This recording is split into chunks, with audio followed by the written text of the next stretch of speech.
సింగరేణి కార్మికులకు కాంగ్రెస్ ప్రభుత్వం కాకా కుటుంబం ఎప్పుడూ అండగా ఉంటుందన్నారు రాష్ట్ర కార్మిక శాఖ మంత్రి వివేక్ వెంకటస్వామి. దివంగత కాకా సింగరేణి సంస్థకు 400 కోట్ల రుణం ఇప్పించి 1,00,000 ఉద్యోగాలు కల్పించిన గొప్ప నాయకుడని చెప్పారు. సింగరేణి వేలంలో పాల్గొంటే కొత్త ఉద్యోగాలు వస్తాయనే విషయాన్ని సీఎం రేవంత్ రెడ్డితో అనేకసార్లు చర్చించానని గుర్తు చేశారు వివేక్. గత బీఆర్ఎస్ సర్కార్ ఆ పార్టీ లీడర్లు సింగరేణిని గాలి కొదిలేశారని ఫైర్ అయ్యారు మంత్రి. బీఆర్ఎస్ హయాంలో తాడిచెర్ల ఫేజ్ 1 గనిని కేసీఆర్ తన సన్నిహితులకు ఇప్పించారని విమర్శించారు. చెన్నూరు ఎమ్మెల్యేగా గెలిచిన వెంటనే కాళేశ్వరం బ్యాక్ వాటర్తో నష్టపోతున్న రైతులకు 3,80,00,000 పరిహారం ఇప్పించానని చెప్పారు. మంచిర్యాల జిల్లా మందమరిలో ఎమ్మెల్యే క్యాంప్ ఆఫీసులో పలు మండలాల బిఎల్ఏలతో సమావేశం నిర్వహించారు మంత్రి వివేక్.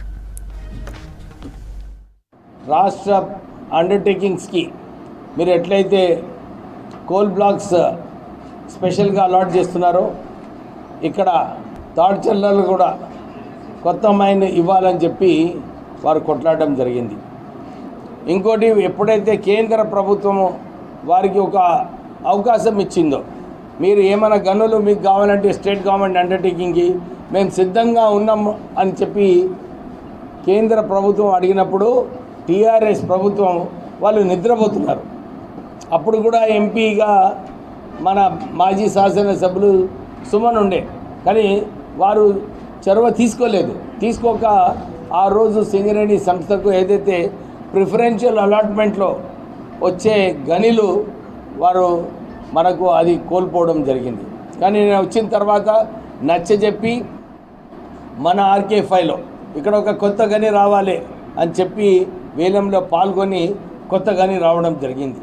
ఇక్కడ తొందరలోనే ఫారెస్ట్ క్లియరెన్స్ వచ్చి ఇక్కడ పనులు మొదలయ్యి ఇక్కడ ఉద్యోగ అవకాశాలు కల్పించడానికి KK6 మైన్ కూడా మనము ప్రారంభం చేసుకోబోతున్నాము. తర్వాత దీంతో పాటు తాడ్చర్ల మైన్స్, దీంట్లో వంశీకృష్ణ ఎంపీ గారు వారు అక్కడ కేంద్రం పైన ఒత్తిడి తీసుకొచ్చి ఇక్కడ మనకు ఒక కొత్త గని కూడా రావడం జరిగింది. ఒకవైపు కొత్త గనులు తీసుకురాలేదు, ఇంకోవైపు తాడ్చర్ల మైన్లో నాకు మంచిగా గుర్తుంది, అప్పుడు తెలంగాణ ఉద్యమంలో మేమందరము ఎంపీస్, కాంగ్రెస్ ఎంపీసు, ఎమ్మెల్యేసు, మంత్రులు మేమందరము ఆ రోజులలో ఉత్తరం రాసినాం, తాడ్చర్ల మైన్స్ ప్రైవేటైజేషన్ చేతిలో పోవద్దు, ఇది కేవలము సింగరేణి సంస్థకు అలాట్ చేయమని చెప్పి ఆ రోజులలో మేము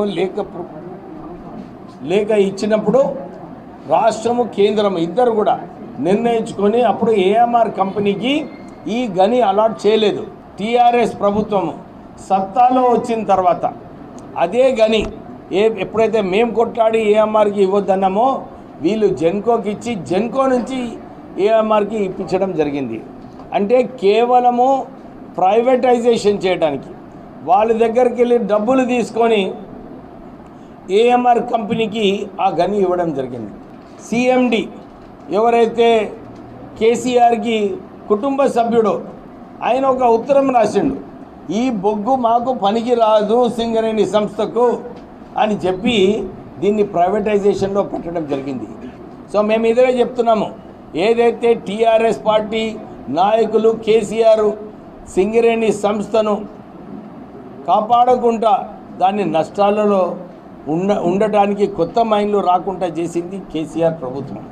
తర్వాత మొన్న మీరు చూసినారు, సింగరేణి సంస్థను ధ్వంసం చేయాలని చెప్పి సుమన్ చెప్పినాడు. తర్వాత వేలంలో పోండి, మనకు సింగరేణి సంస్థకు మనకు ఉద్యోగ అవకాశాలు ఈ ప్రాంత ప్రజలకు వస్తే అప్పుడు సుమన్ ఎంపీగా ఉండి దాన్ని అడ్డుకోలేదు, దానిలో వేలంలో రానియకుండా చేసిండు. అంటే సుమన్ ఎంపీగా ఉన్నప్పుడు పార్లమెంట్లో ఒక రూల్ పాస్ చేస్తాడు, వచ్చిన తర్వాత వేలంలో పాల్గొనదని చెప్పి ధర్నా చేస్తాడు. అంటే వారికి అవగాహన ఉందా లేదా నాకు అర్థమవుతలేదు. నిజంగానే ఎంపీగా ఉన్నా ఎమ్మెల్యేగా ఉన్నా ఈ ప్రాంత ప్రజలకు ఏ మంచిదో, ఈ సంస్థకు ఏ మంచిదో ఆలోచించి పనిచేయాలి. నువ్వు ఎమ్మెల్యేగా ఉన్నావు, నీ హయాంలోనే ఇది ఎనర్జీ మినిస్ట్రీలో పోయింది, నువ్వు ఇంత కూడా అర్థం చేసుకోకుండా కేవలం ఒక ఫ్రస్ట్రేషన్తోని ఈ ప్రాంత ప్రజలకు మభ్యపెట్టాలని చెప్పి మొన్న కైతాన్పల్లిలో వైలెన్స్ చేయడము, తర్వాత సింగరేణి భవన్ని కాల్చిపెట్టడము, మళ్ళీ ఇవన్నీ కూడా వారి ఒక కేవలం ఫ్రస్ట్రేషను. తర్వాత ఇన్ని నిధులు తీసుకొచ్చి ఇక్కడ అభివృద్ధి కార్యక్రమం చేస్తే ఇది నా నిధులు. అరే నీ నిధులు ఉంటే ఎవరు ఆపినరు? నువ్వు ఎమ్మెల్యేగా ఉంటివి, ఎంపీగా 10 సంవత్సరాలు ఉన్నావు, కానీ నువ్వు చేయలేకపోయినావు. నువ్వు నీ నిధులు ఏవైతే మన ప్రాంతానికి రావాలో ఈ నిధులన్నీ కూడా సిద్దిపేట, సిరిసిల్ల, గజ్వేల్కి పోవడం జరిగింది.